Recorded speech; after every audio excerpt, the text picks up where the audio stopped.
Hi guys, thank you so much for joining me in another video. If you haven't already, this is a new channel. I would love for you to subscribe, leave a comment down below, let me know what you think.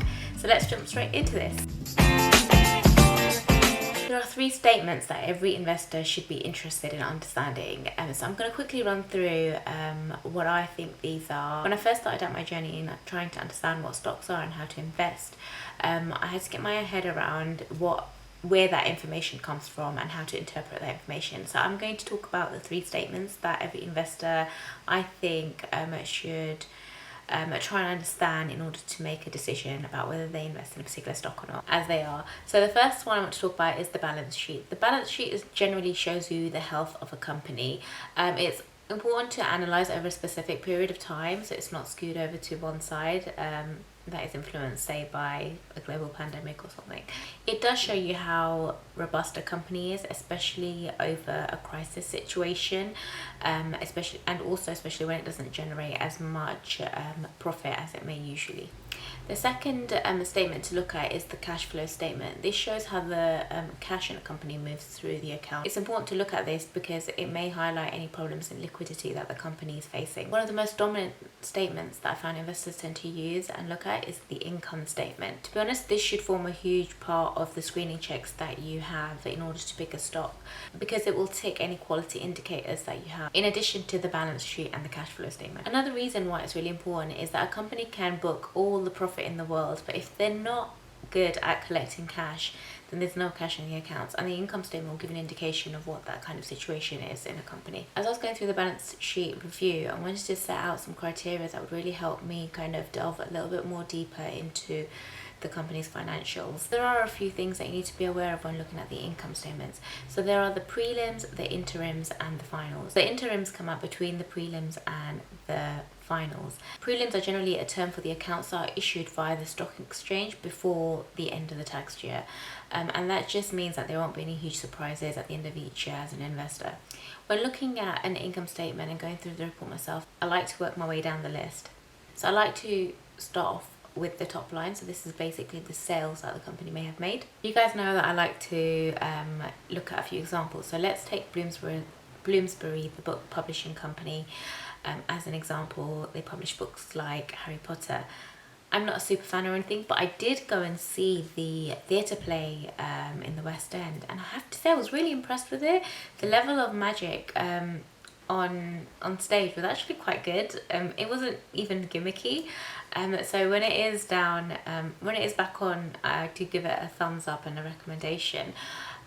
Although it took me a year to book it didn't take me a year to book the tickets. I had to book the tickets a year in advance, and then I came home and I told my husband that I had booked the tickets, and he said, "What? Are you serious? You're really putting something in a year later?" I suppose I booked it in January for the next January that we were supposed to go, which was a little bit weird. But no, that's exactly what we did. Apparently you can get on the day tickets as well from the box office for people that are cancelled and things like that. So if that works out for you, let me know down in the comments below how you did that. But I've heard that the theatre's not opening until next year now, so boo. Let me know. But anyway, back on this. Let's take Bloomsbury, the publisher. You tend to naturally want to own companies with a rising revenue. That's a positive indicator that the company is performing well. If they're not showing that in their income statement, then I tend to avoid those companies. There are plenty more efficiencies, so you don't have to, negotiate your criteria at all. The second thing I look at is the gross profit, and that's the income less the cost of making those sales. A loss in that section tends to indicate that it costs more to make than it does to sell, and so that's a little bit worrying. And so for that reason, if that is the case, I may not choose to invest in that company. So the third thing I look at is operating profit. So this is the amount that it takes for operations. So for example, admin, getting staff, looking at different units, for example.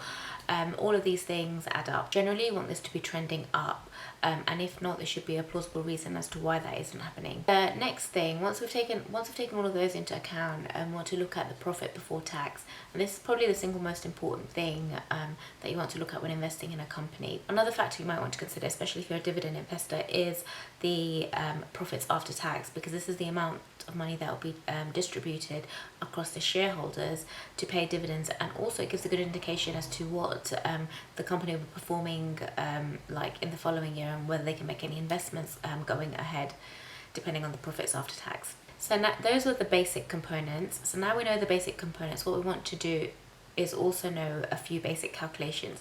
So if you're bored or sleepy, pinch yourself, but bear with me and stay with me for the next couple of minutes, because trust me, it will help you understand how to pick stocks a little bit more successfully, just looking at those details a little bit more. So the next thing we need to get our head around is the earnings per share. This is the EPS. This is the earnings divided by the number of shares that there are. This tells you how much earning or profits your share actually holds. Once we have the EPS, we want to know what the DPS is. So that's the dividends per share. So the dividends are, of course, the money that is paid to shareholders. So EPS divided by DPS gives you the dividend cover. For me, anything less than 1 indicates that the company may have to draw on reserves in order to pay their shareholders. So I tend to look for a number between 1.5 and 2.5, and typically this gives me enough of an idea that actually there is enough room for growth and there's enough revenue to pay the dividends going forward. Also that the company isn't holding too much cash in their accounts. There you have it. Those are the basic essentials. I can go into a lot more detail, so if you guys are interested in knowing in a little bit more detail when it comes to the specifics, drop me a note below and I'll do another follow-up on this. But based on this, and once you've got your rules together, you can put these factors into, say, whatever platform you use to pick your stock, and you can quite easily derive a set of companies, and then you can go all out. You can invest in all of those companies if you want to, or have a selection that will make up your portfolio. So for me, I tend to pick a selection of 15 to 20 stocks, and based on those, I will then invest to make up my portfolio. Whatever you do, don't follow the trends.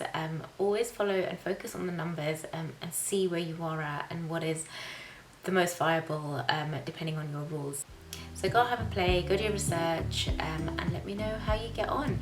Please feel free to drop me a note down below on what you're doing, how many shares do you hold in your portfolio, and please feel free to subscribe if you like what you're seeing. But until next time, cheers guys, bye.